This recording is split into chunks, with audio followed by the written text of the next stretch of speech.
Скажите, если вы узнаете, что кто-то из родственников Гурбангулы Бердымухамедова взял под свой контроль очередное государственное предприятие или даже целую отрасль национальной экономики, вы сильно удивитесь?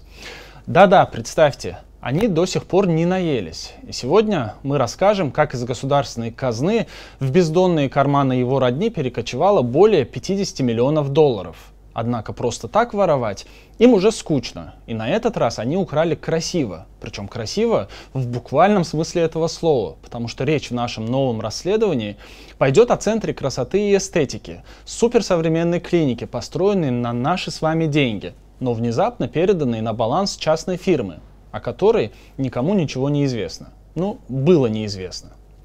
Вообще, это расследование в том виде, в каком вы увидите его сейчас, изначально и не планировалось, и получилось только благодаря вам. Мы изучали, кто стоит за блокировками интернета в Туркменистане, а с вашей помощью вышли на большую коррупцию с участием Гурбангулы Бердымухамедова и его родни. Меня зовут Руслан Мятиев, я редактор сайта Turkmen News и канала АНТ Хабар в Телеграме. Сегодня мы с коллегами из Гундогара и OCCRP подготовили для вас новое расследование. Досмотрите это видео до конца, и вы поймете, насколько важно делиться с нами информацией, причем совершенно анонимно, и как семья Аркадага украла у нас большие деньги.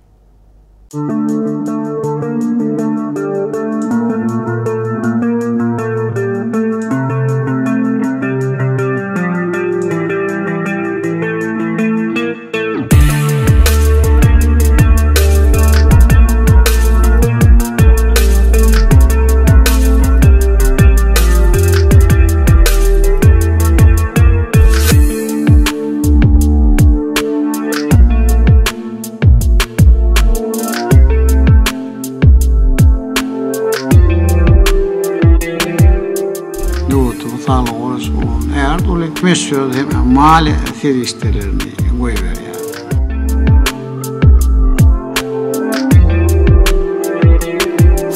Halkara estetik güzellik merkezi üyedinin elim boşat uyuşkunları bilen ak mermerli Aşgabat'ın kıllayı akşamlarına üyed boşluğu güzellik çayga.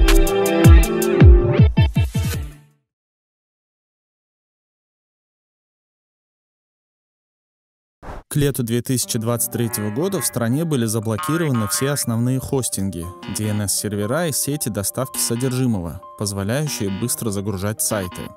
Скажем проще, в Туркменистане совершенно произвольно была заблокирована большая часть интернета.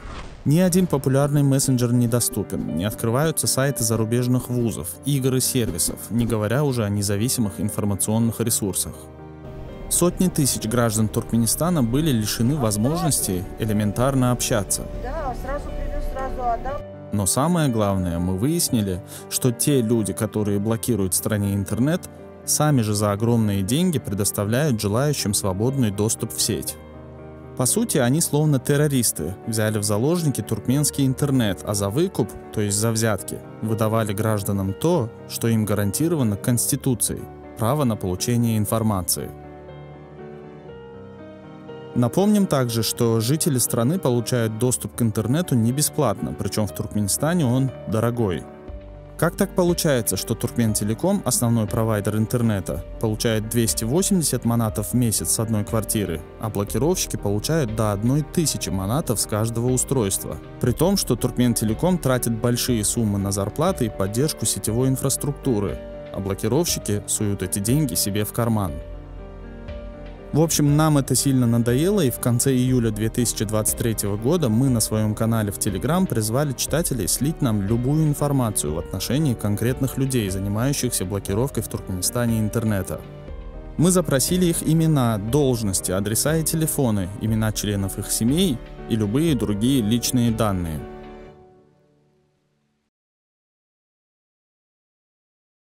Вскоре сразу несколько источников назвали нам имена главных туркменских интернет-злодеев. Это Максат Гельдыев, Дидар Сеидов и Алланазар Кулназаров. Особенно нас заинтересовала личность Максата Гельдыева. До недавнего времени этот человек возглавлял управление кибербезопасности Туркменистана, а еще раньше 10 лет руководил 8-м управлением МНБ. В базе сотового оператора Алты-Насыр его мобильный телефон официально записан на Министерство национальной безопасности.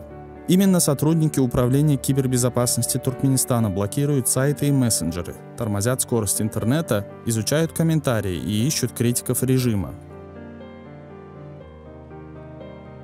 А еще Гельдыев и его коллеги практически открыто торгуют свободным интернетом, за крупные взятки внося IP-адреса в белые списки.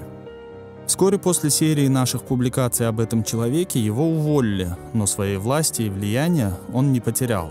Более того, мы выяснили, что большим влиянием обладает и его жена Гуля Халнипесовна Аннанипесова.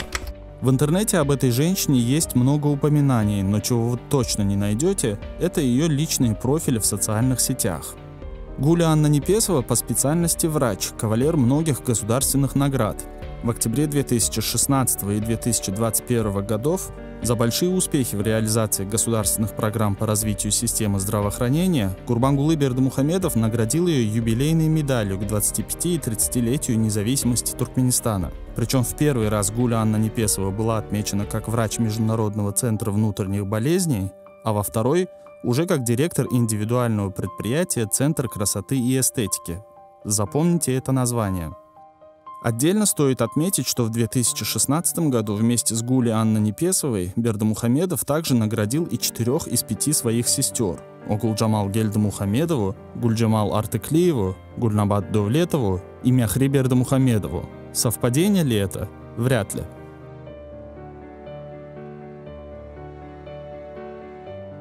11 октября 2018 года Гурбангулы Бердымухамедов приказал построить в Ашхабаде Международный центр эстетического лечения, а также многоуровневую стоянку на 240 автомобилей.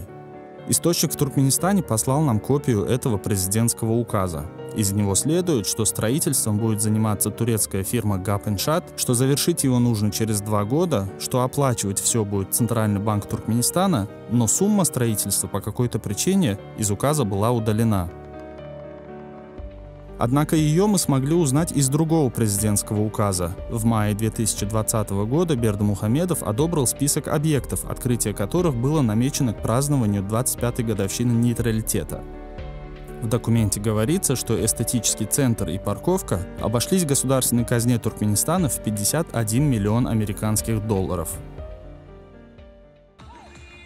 10 октября, как планировалось, центр торжественно открыли. Ради такого события в Ашхабад пригласили иностранных докторов, которые направо и налево расхваливали новый объект, вручали какие-то непонятные сертификаты, скорее Филькины грамоты, а также подчеркивали заботу президента о своем народе. Your Excellency, highly estimated President of Turkmenistan. На следующий день в репортаже туркменского телевидения было сказано, что новый эстетический центр был передан членам Союза промышленников и предпринимателей Туркменистана.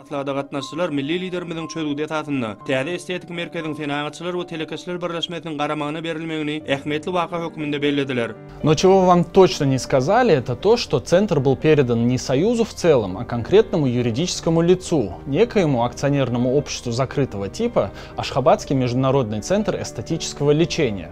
Причем сделано это было еще за 2 дня до торжественного открытия центра и снова по указу Гурбангулы Бердымухамедова.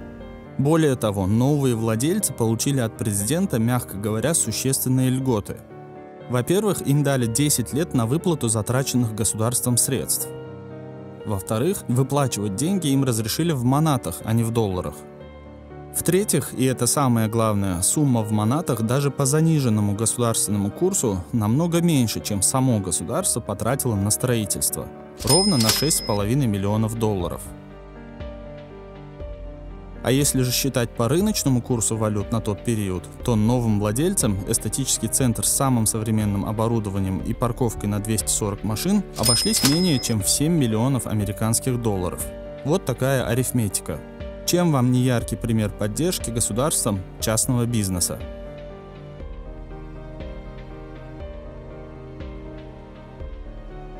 Об акционерном обществе закрытого типа Ашхабадский международный центр эстетического лечения в интернете вы не найдете ни одного упоминания. Компания «Фантом», пустышка.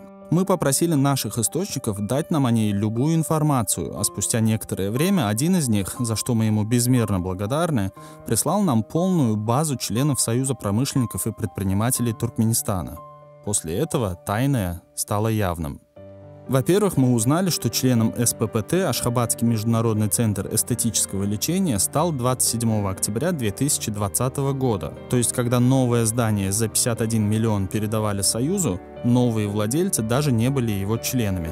Во-вторых, учредителями этого акционерного общества оказались 7 других туркменских частных компаний, причем ни одна из них никакого отношения к индустрии красоты не имеет. Среди них, например, юридическая фирма «Алтын Канун», строительные фирмы «Усад Инженер» и «Умит Нур», принадлежащие одним и тем же владельцам, компания по поддержке развития бизнеса «Туркмен Бизнес Консалтинг», а также фирма со сложным названием «Удобство, долговечность и красота». В феврале 2022 года эта компания поменяла свое название на хозяйственное общество «Садак», но чем она все-таки занимается, так и осталось непонятным. По утверждению некоторых источников, это архитектурное бюро. Последние 2 фирмы, являющиеся акционерами компании «Ашхабадский международный центр эстетического лечения», представляют куда больше интерес. Одна из них, Акровач, нашим постоянным зрителям хорошо известна. Она принадлежит племяннику Гурбангулы Бердымухамедова Шамурату Реджепову. Эта фирма занимается вывозом туркменских нефтепродуктов за границу. В прошлом году мы провели большое расследование по ней и по фирме Акхазына, другого племянника экс-президента Хаджимурата Реджепова. Какое отношение Шамурат и его компания имеют к красоте и эстетике, нам не совсем понятно, но логика тут все же есть. И вот какая. Вторым учредителем АОСТ Ашхабадский международный центр эстетического лечения является компания Нурана Бедев. Это аптечный бизнес, и все в столице Туркменистана знают, кому он принадлежит. Согласно Госреестру юридических лиц, кстати, спасибо источникам из-за него, учредителем Нурана Бедев является Рустам Аннадурдыевич Бектурдыев, родной брат Ибабекира Бектурдыева по кличке Гуга. Ибабекир Бектурдыев женат на дочери Гульнабад Довлетовой, родной сестре Гурбангулы Бердымухамедова. Кстати, для тех, кто не знал, Шамурат Реджепов является не только племянником Гульнабад Довлетовой, но и ее зятем. Да-да, он женат на ее дочери, своей двоюродной сестре. Получается, что Ибабекир Бектурдыев и Шамурат Реджепов свояки, или по-туркменски баджа. Кому в итоге достался эстетический центр за 51 миллион долларов, догадайтесь сами. Это все были владельцы акционерного общества Ашхабадский международный центр эстетического лечения. Но кто же им руководит? В базе Союза промышленников и предпринимателей имя руководителя скрыто, но в ней указаны некоторые личные данные, например, год и место рождения, нынешняя прописка, а также номер паспорта. Запомните эти данные.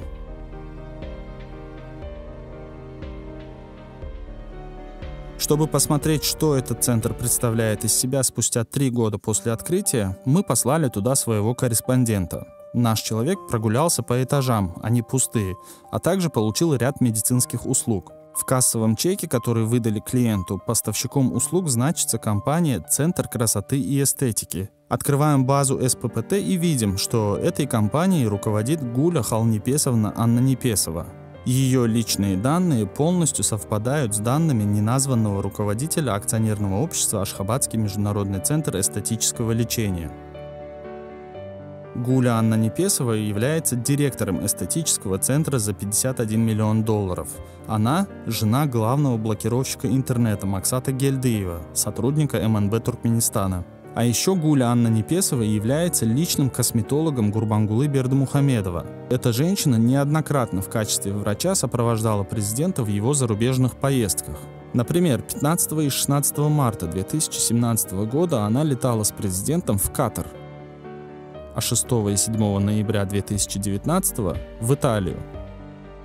Вместе с Гулей Аннанипесовой в Италию полетела еще один доктор, Татьяна Номноева, врач-венеролог, заведующая отделением диспансеризации Центрального кожно-венерологического госпиталя Туркменистана. Незадолго до этой поездки, если помните, Бердымухамедов внезапно пропал, что породило слухи о якобы его смерти. По всей видимости, у президента были какие-то проблемы с кожей. Вот так, благодаря вам, мы выяснили, что Гурбангулы Бердымухамедов потратил 51 миллионов наших с вами долларов на эстетический центр в Ашхабаде, а за 2 дня до введения его в эксплуатацию он же тайно подписал указ о его приватизации. Собственниками нового объекта стали кучка компаний, часть из которых принадлежит его же родственникам, а остальные их друзьям и партнерам. Им же президент дал огромные льготы, в частности, рассрочку на 10 лет, сумма которой намного меньше, чем за этот никому не нужный эстетический центр заплатили вы. Руководителем его стала Гуля Анна Непесова, жена сотрудника МНБ Туркменистана, человека, ответственного за блокировку в стране интернета, за то, что вы не можете свободно открывать сайт или общаться со своими близкими, хотя платите за интернет исправно. После серии публикаций про блокировщиков последовала незамедлительная реакция со стороны высшего руководства страны. Мы уверены, что Сердар Бердымухамедов был не в курсе о масштабах блокировок и что кучка коррумпированных силовиков под предлогом защиты национальной безопасности Туркменистана на самом деле превратила доступ в интернет в крайне выгодный для себя бизнес. Все основные блокировщики сколотили огромное состояние на внесении IP-адресов в белые списки и продаже рабочих VPN. Но сейчас эти люди отстранены от своих обязанностей. На должность главы управления кибербезопасности был назначен бывший министр обороны и глава МНБ Яйлым Бердыев, задача которого якобы навести порядок. Честно сказать, пока результатов его работы не видно. Дорогие друзья, мы снова призываем вас делиться с нами такого рода информацией. Это наша с вами родина, а кучка воров во власти, назвавших себя героями, сидит там лишь для обогащения себя и своей семьи. Они специально держат два курса валют. Они единолично решают, какие строить объекты, кто их будет возводить, по какой цене. Им плевать на развитие страны. Их не волнует, что вы сидите без работы, мучаетесь без нормальной связи. Семья специально сделала так, что в Турцию теперь можно только по визе, чтобы вы не ездили туда на работу и не портили имидж якобы процветающей страны. Тысячи людей прямо сейчас уезжают на заработки в Россию, находят любой повод получить визу, чтобы там остаться и хоть как-то прокормить своих детей. Присылайте нам все, что знаете о коррупционерах и ворах во власти. Нам нужны имена людей, названия компаний, любые документы или базы данных, которые помогут нам вывести их на чистую воду. Нам интересно все, где они покупают недвижимость, куда отправляют на учебу своих детей и, в конце концов, на ком же женился Керимгулы Бердымухамедов. Пишите нам в секретном чате Телеграма и запомните, мы никогда не раскрываем имен своих источников, а на документах тщательно маскируем все чувствительные места. Давайте вместе менять наш любимый Туркменистан к лучшему.